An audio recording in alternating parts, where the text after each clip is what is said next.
welcome to this second video for properties of geometric figures for Year 10 5.2 Mathematics in New South Wales.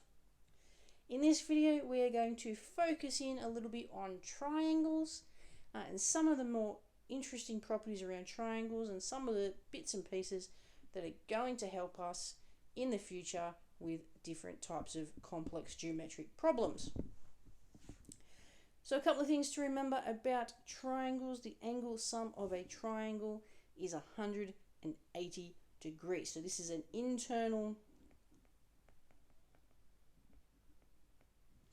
this is the internal angle sum.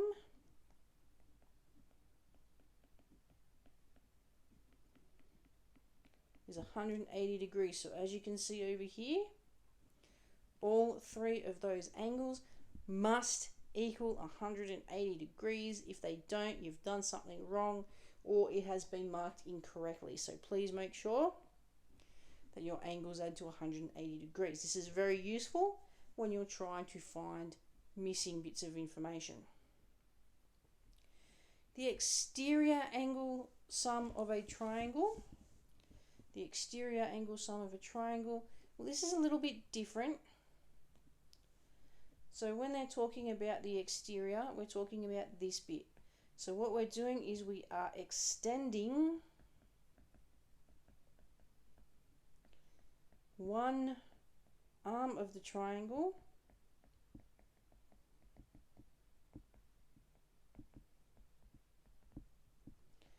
past the vertex.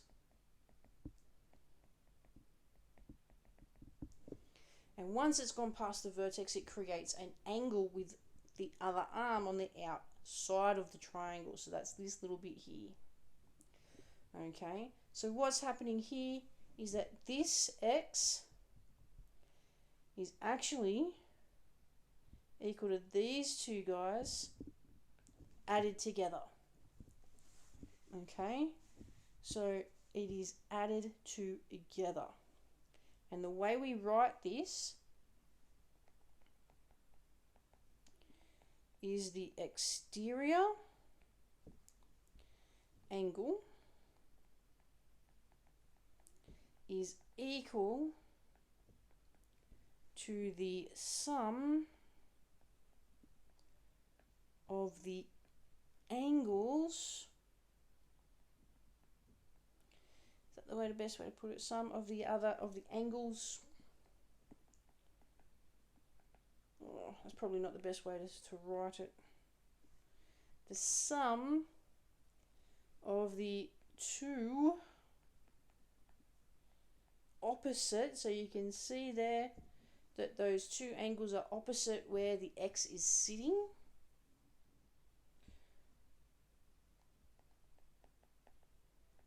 Opposite interior angles. So another way to look at this is that this x is supplementary with this one here, which means that it has to be those two opposite ones.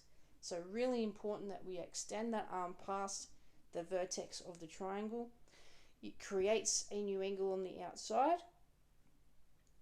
and it is equal to the sum of the two opposite interior angles, because it all has to add up to 180 degrees in the end. Okay, we need to classify some angles and different types of angles in this one. And we're going to do some classifying angles in this table. I might just make sure it fits in my screen a little bit better. Okay, so in here, in this top little box here, we have acute angles. So these guys are less than 90 degrees. Acute angles. So this is where we're classifying by internal angles and by angles themselves, right? So in here we have three lots of 60. They're less than 90. That is going to be acute angles. Our next one along is about obtuse angles.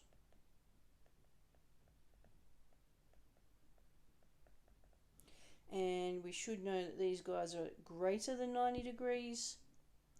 And then our third type are our right angles. So these types of triangles have at least one that is 90 degrees, and then the other two will add up to 90 to make that 180. Along the side here with the side lengths, we need equilateral triangles.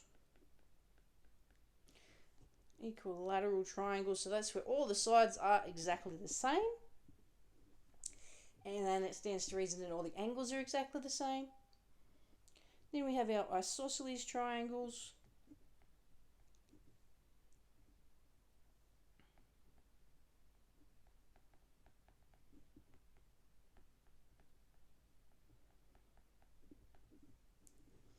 Alright, where at least two of those sides are the same length and their opposite angles will also be the same.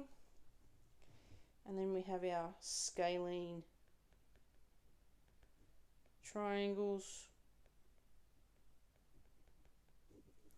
where nothing equals anything else. Okay? So one of the things that you cannot possibly have with equilateral triangles, that's why those boxes are actually empty. You can see examples of in the table of equilateral triangles that have acute angles, isosceles triangles that are acute angles, an isosceles triangle that has one obtuse angle, and you have the right angled isosceles triangle. You also have examples there of the scalene triangle where everything is acute, a scalene triangle where there is one obtuse, and a scalene triangle where they have a right angle in it. Now, unfortunately, one of the big things is you cannot have an equilateral triangle with an obtuse angle, because those angles, they need to add up to 180 degrees. You can't do that if they're all greater than 90, because that's the point of an equilateral triangle, is that they are all the same size. So this guy is not possible. Can't happen. If it's got that in your drawing, there's a mistake in the drawing and you can't have it. You also can't do that with a right angle, because a right angle is 90 degrees exactly, and equilateral triangles have all the same size. You can't have three angles in a triangle all be 90 degrees. So again, we are not possible. So these are the classifications of our different types of triangles. Let's crack on to a couple of examples to help you out. So here we are, we're going to find the unknown angle in this particular triangle. Alright, so we know that the sum of the angles in a triangle, they need to sum to 180 degrees. Therefore, x degrees will be 180 minus the other two, so 85 minus 55. Another way you can actually write that is by popping that in brackets and putting the plus in.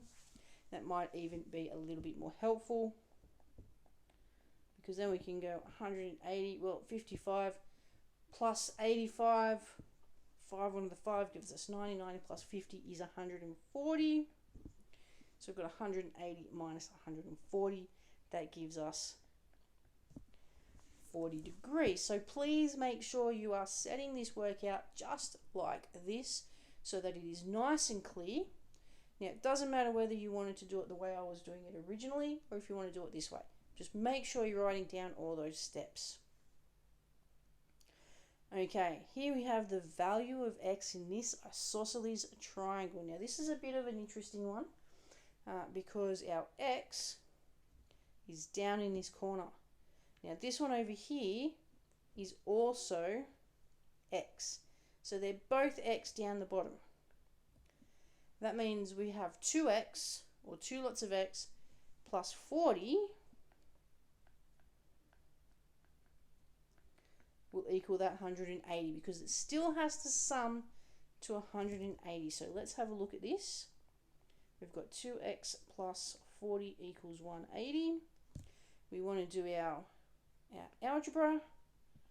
Take 40 from both sides. This is a simple equation to solve. Alright, so 180 minus 40, well, that'll be 140. And then we divide both sides by 2.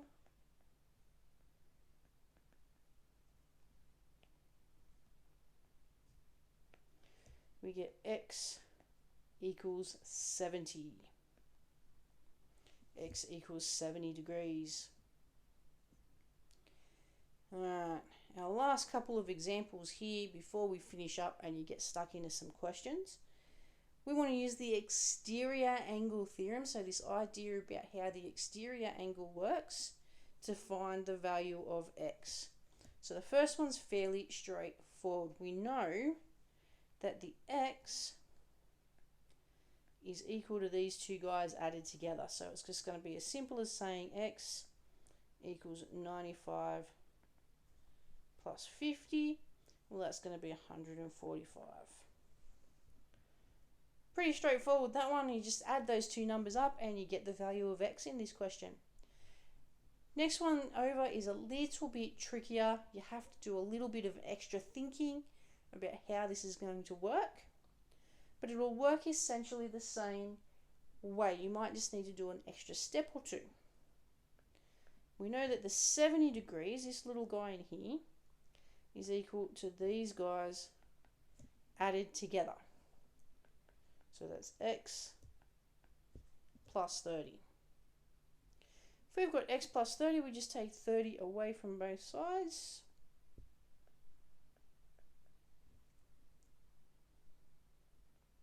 Leaves me with x over here, and 70 minus 30, well, that's going to be 40. So we have x equals 40 degrees. That's it. That's all there is to it in triangles. So some of them might come up a little bit curly and twisty when you're trying to approach them. But if you follow those straightforward steps, you should be able to do those problems, no worries. Thank you for watching. Hopefully this has been informative and helpful. Good luck with your questions, and I'll see you in the next video.